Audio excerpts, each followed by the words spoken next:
PJCC a choisi d'aller investir dans un projet de recherche et d'application dans les BFUP particulièrement parce que c'est un nouveau béton qui est caractéristique de ne pas fissurer comme la plupart des bétons qu'on utilise actuellement. Une majorité des infrastructures en béton armé actuellement en service sont détériorées et on doit intervenir avec des réparations très durables. L'objectif du projet, c'était d'utiliser un nouveau matériau qui sont les BFUP afin d'obtenir des réparations très efficaces, très durables, qui vont donner de nouvelles alternatives aux propriétaires d'ouvrages tels que les ponts. Donc, comme c'est un matériau qui a une très, très haute densité, c'est un matériau qui a une durabilité vraiment exceptionnelle. On entend exceptionnel par le fait que ces indices de durabilité, donc la pénétration de l'eau, de l'air, la pénétration des agents agressifs à l'intérieur de ce béton-là, vont être réduits par 100 à 1000 fois en comparaison au béton ordinaire. Et aussi, la présence des fibres fait en sorte que le matériau a une très grande capacité de déformation, presque autant que celle de l'acier lorsqu'il se plastifie. Et donc, ça va permettre que le BFUP, lorsqu'il est en condition de service dans les structures, la plupart du temps sera non fissuré et ça va garantir sa très longue durabilité. Puis ça en fait un matériau finalement qui est idéal pour les réparations des infrastructures. L'utilisation de béton fibré très performant comme un nouveau matériau de construction remonte à quelques dizaines d'années, notamment en Europe. Mais son utilisation comme matériau de réparation ou de réhabilitation de structures, notamment les ponts, c'est là que ça consiste l'innovation. C'est quelque chose de nouveau. Donc PJCC est la première à avoir utilisé ce type de béton pour ces réparations.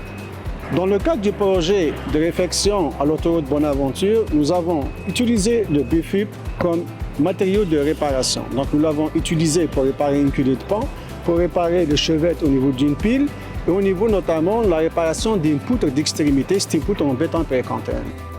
Le projet a été réalisé en deux phases. Donc la phase expérimentale qui a débuté l'été 2016, qui a duré environ un an, et la phase réalisation sur site à l'échelle réelle qui a été mise en place au mois de novembre 2018.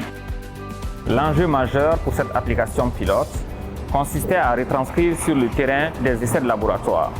Il faut savoir que le BFUP est un matériau particulier qui a des exigences de température qui peuvent être influencées par la température de l'extérieur et des exigences de taux de fibre qui peuvent être influencées par les équipements utilisés. Étant donné qu'il s'agissait d'une application pilote découlant d'un projet de recherche, il était extrêmement important de mettre en place un suivi approprié. La première étape consistait à installer des capteurs de fissuration dans la structure et sur les spécimens. Et la deuxième étape consistait à faire une inspection visuelle par nos équipes internes.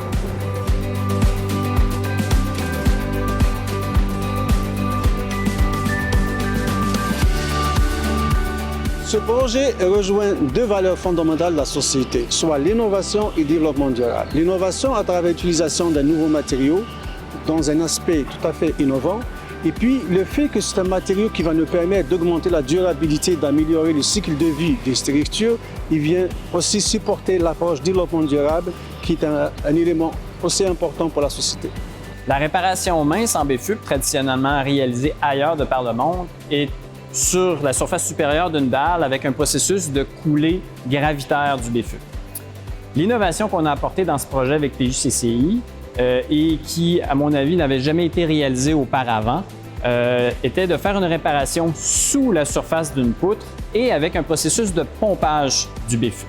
Alors, c'est tout un défi que nous avons réussi à réaliser en démontrant également à l'aide de nos essais en laboratoire et vérifications en chantier que ce type de réparation devrait être très performant mécaniquement et très durable.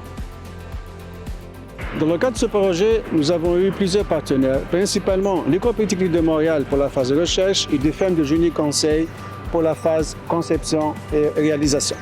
L'un des ingrédients de base pour réussir tout programme d'innovation et de recherche, c'est la collaboration. Pas seulement une collaboration à l'interne, mais une collaboration avec d'autres partenaires à l'externe, comme les autres donneurs d'ouvrages, tels que Transport Québec, Lévis. Donc, il y a déjà un réseau d'échanges qui est établi avec ces partenaires-là. Et puis, nous faisons de partage de connaissances sur des thématiques différentes, et notamment sur l'utilisation des nouveaux matériaux. Les résultats que nous avons obtenus pour la phase expérimentale sont très positifs, notamment par rapport à l'amélioration de la performance en termes de fissuration, en termes même de capacité d'éléments qui a été renforcée. Les résultats obtenus sur l'application réelle, donc après l'observation du comportement pendant plusieurs mois, les résultats sont positifs et concluants.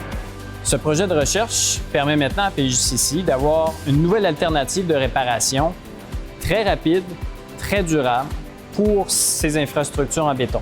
Elles peuvent être appliquées tant à l'introduction de poutres, de dalles, qu'à la réparation de murs. Donc, c'est une alternative qui est très intéressante, je pense, économiquement et au niveau de la durabilité.